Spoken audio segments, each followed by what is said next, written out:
네, 안녕하세요. 테크 유튜버 리니브입니다. 제가 오늘 준비한 제품은요, 바로 갤럭시 노트 10 플러스입니다. 해당 영상은 LG V50S로 촬영하여 제작하였고, 리뷰 시작 전에 간단한 스펙을 설명드리자면, 디스플레이는 6.8인치에 3040x1440 해상도를 가진 펀치홀 디스플레이, 칩셋은 엑시노스 9825, 12GB의 램, 무게는 196g, 배터리는 4300mAh가 들어있고, IP68 등급의 방수방진, 무선 충전, 내장 지문인식, 그리고 요 S펜 정도가 특징이라고 할 수 있습니다. 해당 제품은 최초 통할 2019년 8월 20일, 최초 통신사는 KT 모델이고 256GB의 용량을 가지고 있는 아우라 글로우의 색상 제품입니다.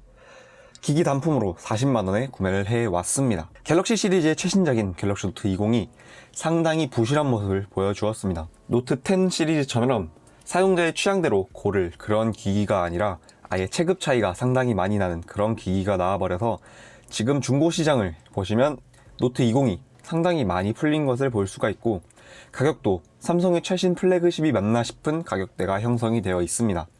그의 여파로 현재 다른 갤럭시 제품들이 상당히 싸진 모습을 볼 수가 있는데, 이 중 바로 전작인 갤럭시 노트 10 플러스는 어떨지 한번 알아봅시다. 그럼 리뷰 시작하겠습니다. 먼저 외관을 살펴보겠습니다. 전면에는 펀치홀과 엣지를 가진 디스플레이가 있는데, 이 위쪽을 자세히 보시면 수화부가 있습니다. 아주 작은 수화부가 들어있는데, 이 수화부는 통화 시에 상단에 있는 보조 수화부와 함께 사용이 됩니다. 보조 수화부가 있어서 통화 품질이 좀 더 좋다라는 그런 점은 잘 모르겠고, 그냥 이 수화부가 하단의 스피커와 함께 스테레오로 작동을 하는데, 그냥 요 정도로 작은 좁은 공간에서 상당히 좋은 소리가 나와서 그 점이 참 좋았다고 말을 할 수가 있을 것 같습니다. 좌측에는 전원키와 볼륨 조절 버튼, 상단에는 유심 카드 트레이와 보조 수화부, 2차 마이크, 우측에는 아무것도 없이 깔끔한 모습이고, 하단을 보시면 S펜, 그리고 스피커, C타입 단자, 그리고 마이크까지 있습니다. 후면을 보시면 좌측 상단에 카메라들이 모여있는 것을 볼 수가 있고, LED 플래시, 그리고 이 밑에는 뎁스 비전 카메라라고 하는 센서. 참고로 이 센서는 카메라의 아웃포커싱 기능을 좀 더 강화해주고 물체의 거리 계산 등을 할 수 있게 해주는 센서입니다. 그 밑에 삼성 로고까지. 디자인 자체는 크게 할 말이 없고, 색상도 이 색상은 취향이 많이 갈릴 수도 있는 색상입니다. 다만 이 X펜은 파란 색상으로 포인트 컬러가 들어가 있어 나쁘지 않다라고 할 수가 있고, 엣지와 이 후면의 곡률은 손에 쥐었을 때 그립감이 상당히 좋습니다. 상당히 큰 폰인데 무겁다라는 것과는 별개로 상당히 편하고 안정적으로 쥐을 수가 있었습니다. 전면의 디스플레이는 QHD급의 아몰레드 패널인데 두말할 것 없이 상당히 좋은 품질을 보여줍니다. 그리고 항상 이야기하는 것이지만 개인적으로는 엣지는 불편하지 않을 정도의 딱 디자인적 요소로서 괜찮은 정도이고, 펀치홀 역시 이 큰 폰의 이 점 하나쯤은 굉장히 작다라고 느낄 수 있는 정도입니다. 다음으로 스피커는 하단의 스피커와 상단의 수화부를 함께 사용하는 스테레오 스피커인데 품질이 상당히 좋습니다. 가슴이 웅장해질 정도로 굉장하지는 않지만 저음이나 고음 모두 안정적인 소리를 내주고, 돌비 애트모스 기능 역시 들어가 있어 이 기능을 켜주시면 더욱 괜찮은 소리를 들을 수가 있습니다. 지문인식은 화면 내장 초음파 방식의 지문인식이 들어있는데, 그냥 뭐 불편함 없고 빠르고 잘 인식이 된다라고 알고 계시면 될 것 같습니다. 다음은 칩셋 성능을 보자면 어떤 작업에서도 좋은 퍼포먼스를 보여주는 칩셋이 들어가 있습니다. 보시는 것처럼 일반적인 작업에서는 굉장히 빠릿빠릿하게 작동하는 것을 볼 수가 있고, 게임을 한다든지 다른 어플을 구동시켜도 문제없이 구동이 가능하다는 것을 볼 수가 있습니다.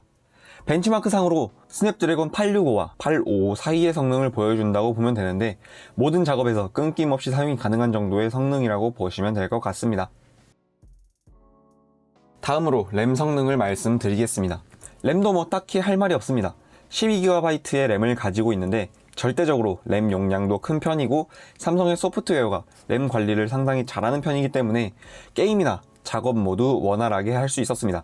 화면이 크다 보니까 가끔 화면 분할을 사용하는데, 분할 화면을 사용해도 전혀 끊김없이 사용이 가능하고, 화면 전환 시에도 역시 부드럽게 사용을 할 수가 있었습니다.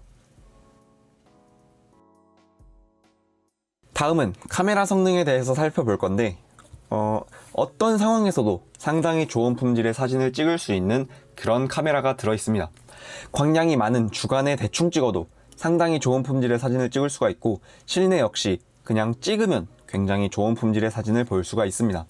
제가 저번 리뷰 때 LG의 AI 모드는 사진을 이쁘게 만들어주는 기능이라고 했었는데, 삼성은 이쁜 것보다는 자연스럽게 만들어준다고 생각하시면 될 것 같습니다. 찍은 사진을 좀 더 실제처럼 만들어줍니다. 야간 모드나 아웃포커싱도 상당히 만족스러운 결과물을 낼 수 있었습니다. 야간 모드 같은 경우에는 화사하고 선명하게 만들어주고, 아웃포커싱은 물체의 테두리를 비교적 잘 따냈습니다. 마지막으로 배터리에 대해서 말씀을 드리겠습니다. 4300mAh가 들어가 있어서 절대적인 용량도 크고 실제 사용에서도 굉장히 오랜 시간을 사용할 수 있었습니다. 11시간 정도의 화면 켜짐 시간을 보여주었는데 이 정도면 정말 좋은 수치입니다. 넷플릭스 드라마는 약 12편을 보고 조금 남는 정도였고, 영화는 10편 정도를 볼 수가 있었습니다. 오랜만에 오래가는 배터리를 경험했습니다. 배터리는 무조건 많을수록 좋습니다. 물론 용량이 커지면 무게가 더 나간다거나 하는 손해를 보는 점들도 있긴 하겠지만, 제가 최근에 아이폰 12 미니를 사용하면서 더더욱 배터리의 중요성을 느끼게 되었습니다. 충전 또한 45W 충전까지 가능해서 용량을 감안한다면 상당히 빠르고 아주 만족스러운 정도였습니다.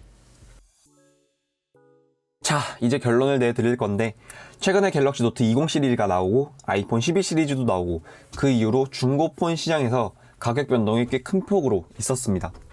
조만간 중고폰 추천드리는 시간을 가질 것이긴 한데, 갤럭시 노트 10 시리즈나 갤럭시 S20 시리즈, 아이폰 XR과 아이폰 11 정도가 큰 폭으로 가격이 떨어져서 상당히 추천드릴 만해졌다고 알아두시면 될 것 같습니다. 그 중에서 이 기기는 사실 모든 분들이 만족하실지는 모르겠습니다. 기기 자체만 본다면 어느 누구도 불평을 가질 부분이 거의 없습니다. 하지만 크기와 무게가 어느 정도 있는 모델이기도 하고, 굳이 S펜이 필요하다거나 하는 것이 아니라면 갤럭시 S10 정도로 또 충분하다는 것이 제 생각이기 때문에 그 점은 감안을 하셔야 할 부분입니다. 큰 폰을 찾으시고 S펜도 잘 사용을 하실 분이라면 현재로서 가성비도 괜찮고 충분히 만족하실 기기입니다. 메인폰으로 사용하기에 손색 없고 세컨폰으로도 상당히 좋은 그런 기기입니다. 지금까지 테크 유튜버 리뉴버였고, 궁금하신 점 댓글 그리고 리뷰 요청도 댓글 남겨주시면 감사하겠습니다. 그럼 빠이!